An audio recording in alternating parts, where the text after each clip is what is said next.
안녕하세요. 바미TV입니다. 본순할 명칼럼니스트가 충격 칼럼을 냈습니다. 원외 보수 4정당에게 서울시장 공동 후보를 내라고 했습니다. 공천 난행에 대해 장동혁의 책임을 물어야 한다고 했습니다. 장동혁이 대표가 된 후 정치적 책임을 물어야 한다는 첫 칼럼이 나왔습니다. 권순할은 이렇게 말했습니다. 이정현이 위원장을 맡고 있는 국힘 공관위가 보도자료를 통해 발표한 서울시장 경선 후보는 오세훈, 박수민, 윤희숙 3명이다. 반면 이상규 서울 성북을 당협위원장, 이승현 임팩코리아 대표, 김충환 전 서울 강동구청장 등 3명은 컷오프했다. 즉 경선 배제됐다. 당초 서울시장 공모에선 윤희숙, 이상규, 이승현 등 3명이 공천 신청서를 냈다. 그러나 오세훈이 당의 노선 변화를 요구하며 공천 신청을 미뤄왔고 공관위가 제재 공모를 한 끝에 오세훈이 후보 등록을 했다. 이때 박수민과 김충환도 추가 공모 신청을 했다. 최종 경선 대상자로 확정된 3명 중 윤희숙 한 사람만 당초 공천 신청자이고 오세훈과 박수민은 추가 공모자다. 경선 방식은 두 차례 TV 토론을 거쳐 최종 후보를 선출한다. 당원 투표 50%와 일반 여론조사 50%를 합산한 결과로 결정되며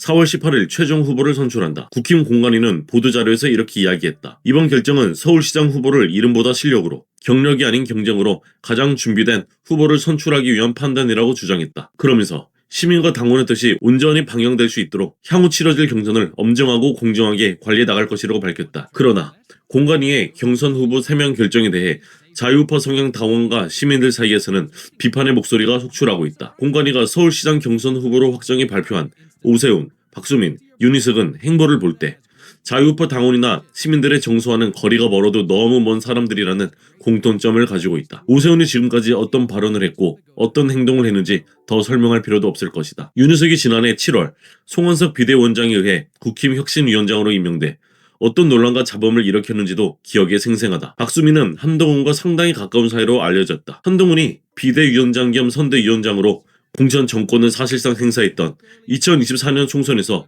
서울 강남을 공천을 박수민이가 받았다. 이것만 봐도 한동훈과 박수민의 관계를 짐작할 수 있다. 오세훈, 윤희숙, 박수민 세 사람 모두 정통 우파 시민들과는 거리가 멀어도 한참 먼 넓은 의미의 친한동훈 인사들이라고 분류할 수 있다. 반면 자유우파 당원과 시민들 사이에서 상당히 높은 지지를 받고 정책안 발표 등 경선 준비도 가장 충실히 한 서울 성북을 당협위원장 이상규는 경선에 오를 기회조차 주어지지 않았다. 역시 컷오프된 임팩코리아 대표 출신 이승현과 서울 강동구청장 출신 김충환도 오세훈, 윤희숙, 박수민보다는 우파 시민들 사이에 거부감이 적은 인사들이다. 이정현은 그간 인터뷰를 통해 기업 아는 사람들이 정치에 참여할 수 있어야 한다고 했다. 그가 이번 공천과 관련해 기업인에 꽂혔다는 말도 나왔다. 하지만 서울시장 공천에서는 예비 공천자 6명 중 기업이나 창업 경험을 가진 이상규, 이승현 2명은 모두 컷오프 시켰다. 시청자 여러분, 여기에 매우 주목해야 할 것입니다. 아마 이정현은 최근 대거 입당한 자유파 당원들의 투표를 막기 위해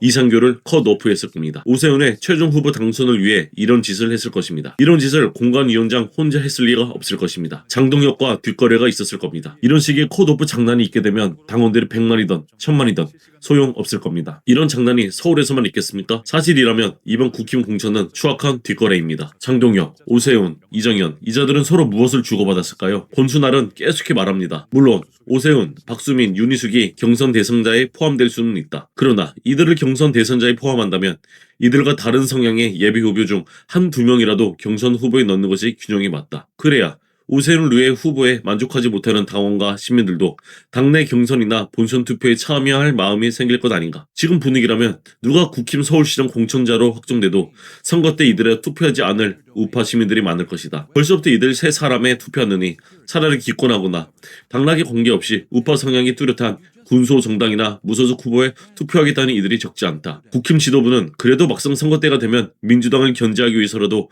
누가 되든 정통적 지지를 해줄 것이라고 낚아놨지 모른다. 그러나 이번 선거에서 과연 그렇게 될까? 지금 우파 시민들의 분위기를 보면 구태의연한 정치 문법이 더 이상 통하지 않을 가능성이 적지 않다. 두 차례 대통령 탄핵을 거치면서 배신자나 기회주의자들에 대해 우파 시민들의 반감은 그 어느 때보다 높아졌다. 본선 이전에 당내 경선부터 흥행 가능성이 현저히 낮아졌다. 국힘 공관위가 당내 경선 후보에 이상규만 추가했더라도 경선 흥행에는 상당한 도움이 됐을 것이다. 국힘 서울시장 최종 후보가 강남 좌파형 기회주의자로 결정된다면 우파 시민들의 정서를 반영하는 새로운 서울시장 후보가 국힘 밖에서 나올 가능성도 커졌다. 황교안 대표의 자유와혁신, 조원진 대표의 우리공화당, 고용주 전 대표의 자유민주당, 전광훈 상임 고문의 자유통일당 등 원외 우파 4정당이 연대해 공동으로 서울시장 후보를 내는 방안을 생각해 볼 수 있을 것이다. 이들 4개 정당의 연합 후보가 나온다면 우파 집토끼들의 현실적인 힘을 국힘 안팎의 배신자 세력들에게 확실히 보여주는 효과도 있을 것이다. 오세훈 류의 정치인 중 누가 공천을 받더라도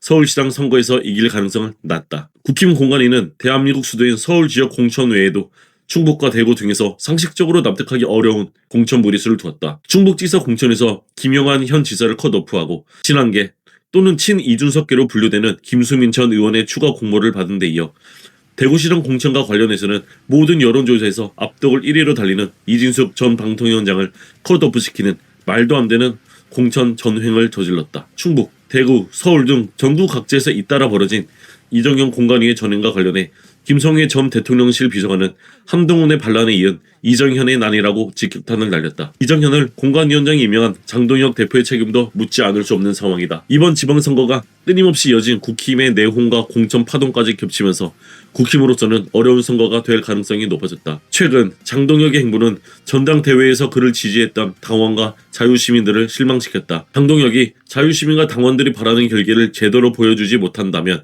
굳이 장동혁에 집착할 이유도 없다. 김문수는 탄핵 직후 치러진 대통령 선거라는 여건에서도 41.5% 득표라는 선전을 했다. 그러나 한국 우파 진영의 불가촉천민 한동훈을 비호했다가 당원들의 분노를 사면서 한순간에 폭망했다. 김문수의 자살골 덕분에 장동혁이 갑자기 떠올라 당대표에 당선되었다. 장동혁 대신 누군가가 대안으로 부상할 수도 있다. 장동혁이 싹 마음에 들지 않더라도 한동훈의 복귀를 막기 위해 닥치고 지지해야 한다는 논리는 더 이상 설득력이 없다. 결국 장동혁의 향후 정치적 운명은 장동혁 그 자신이 어떻게 하느냐에 달렸다.